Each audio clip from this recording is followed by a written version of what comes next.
ध्यान आने शुरू हो गए हैं। जी हाँ फ्रेंड्स, तमिलनाडु में एक पानी पूरी वाले को नोटिस आ गया है जीएसटी की तरफ से।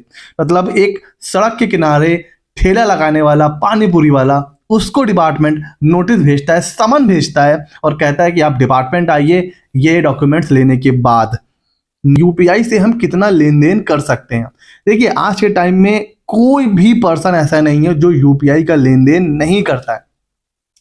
देखिए यूपीआई का लेन देन डिपार्टमेंट क्या मान के चलता है कि वो आपका बिजनेस का लेन देन है एक सर्टेन लिमिट तक।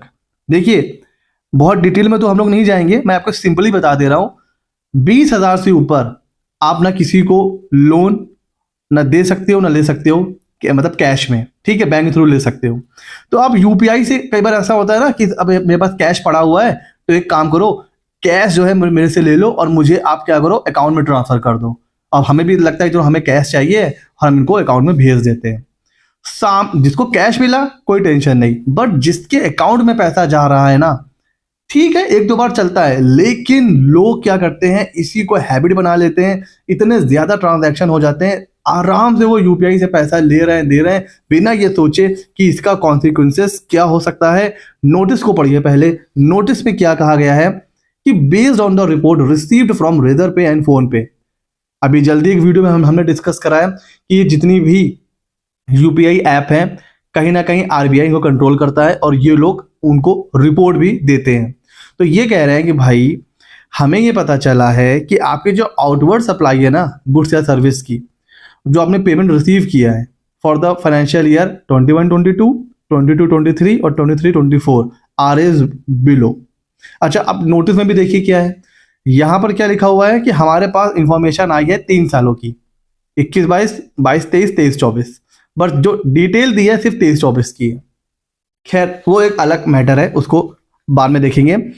इनका यह कहना है कि आपका 23-24 में जो आपने जो पेमेंट रिसीव करा है थ्रू चाहे रेजर पे हो चाहे फोन पे हो, वो 40 लाख को क्रॉस कर गया है।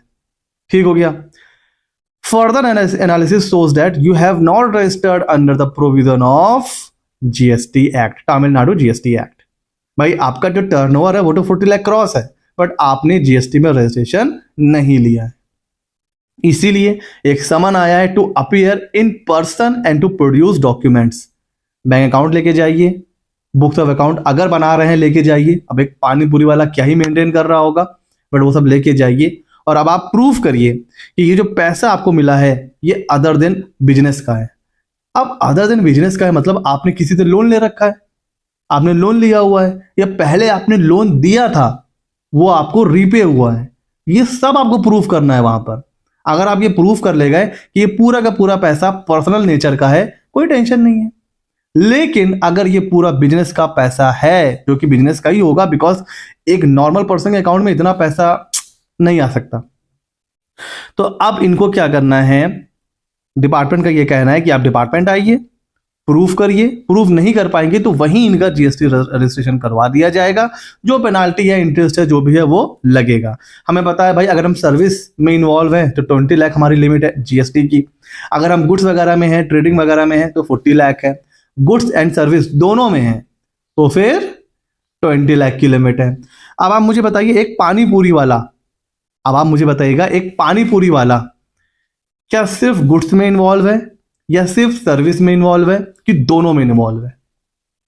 वीडियो को पॉज करिए और कमेंट सेक्शन में मुझे जवाब दीजिए, ठीक है। अच्छा आंसर ये है कि एक पानी पूरी वाला दोनों में इन्वॉल्व है, वो सर्विस भी दे रहा है और गुड्स की सप्लाई भी कर रहा है। सर्विस कैसे दे रहा है, कोई उसके पास आता है तो वो उसको दे तो रहा है ना, मतलब अब वो क्या कर रहा है, सप्लाई कर रहा है सर्विस की। भाई चेयर होती है उसमें बैठता है, वहां सर्व करता है बोले जाके, तो कहीं ना कहीं वो एक सर्व कर रहा है फूड को। दूसरा पानी पूरी के ऊपर जीएसटी अलग लगती है, तो इसका मतलब ये किस में कवर हो रहे हैं, सर्विस प्लस गुड्स। तो इनकी जो लिमिट कितनी हो गई 20 लाख।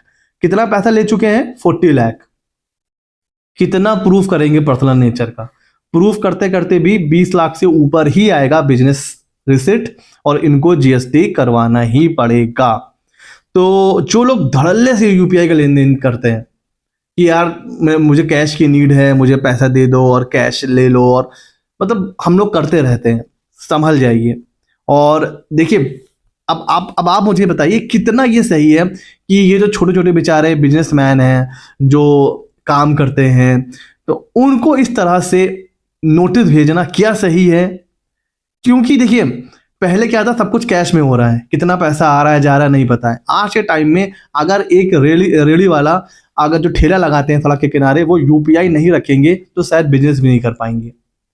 तो अब उनके ऊपर, पहले वो लोग इनकम टैक्स क्या होता था दूर दूर तक लेना देना नहीं हुआ करता था, बट अब उनको भी नोटिस जा रहे हैं। ये तो जीएसटी का नोटिस है, अभी इनकम टैक्स का भी जाएगा कि इतना पैसा आपके अकाउंट में आ रहा है, आईटीआर भरा है कि नहीं भरा है।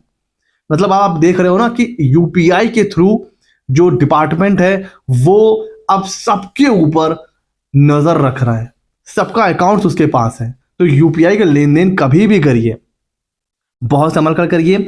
यूपीआई का लेन देन, कौन कौन से ऐसे सेंसिटिव ट्रांजैक्शन है जो हमें नहीं करने हैं, इसके ऊपर मैंने पूरा वीडियो बनाया हुआ है, लिंक डिस्क्रिप्शन में, आप वहां से देख सकते हो। ये एक ऐसा केस आया था, बहुत ही मतलब आप कह सकते हो आंख खोलने वाला केस है कि अब इनको भी नोटिस आ रहा है। बड़े बिजनेसमैन तो चलो ठीक है, बट अब पानी पूरी वाले, सब्जी बेचने वाले, चाय बेचने वाले, इनको भी नोटिस आने शुरू हो गए हैं।